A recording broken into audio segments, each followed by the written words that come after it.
Nitong nakalipas na Huwebes, ibinaba naman ng Manila Electric Company ang singil nito sa kuryente noong nakaraang Enero. Mula sa halos 5 pisong dagdag singil per kilowatt hour, 45 sentimos na lamang ang dapat na idagdag nito. Balikan natin yan sa report ng aming kasama si Hazel Ann Salubon.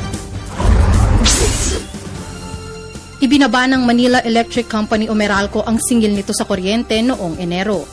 Ito'y matapos magpalabas ng computation ang Philippine Electricity Market Corporation o PEMC hinggil sa tamang presyuhan sa spot market.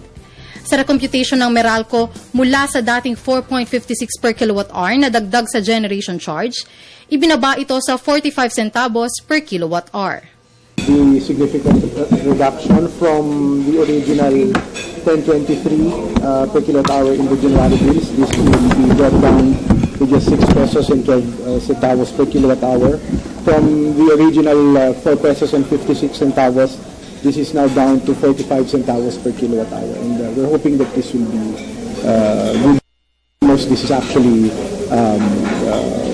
as far as Meralco is concerned, hopefully a welcome development as well for the customers of Meralco. Kaya tumaas yung WESM rates during the November and December supply months dahil maraming planta ang for shutdown, nataon pa na yung Malampaya ay naka-shutdown din. So maraming nangyari nakakaiba. Na hindi na ngayon nangyayari. Na inassume differently nung ni-recalculate yung market.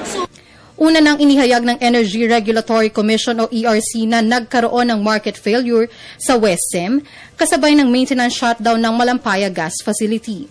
Mula sa dating 36 per kilowatt-hour na singil sa WESM noong Enero, ibinaba ito sa 8.33 per kilowatt-hour, bunsod nito ang pagbabari ng generation charge ng Meralco.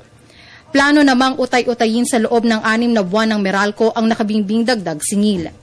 Samantala, hawak naman ng ERC ang desisyon hinggil sa tamang presyuhan matapos ang isinagawang computation ng power distributor. Para sa Telebisyon ng Bayan, Hazel Ann Salubon.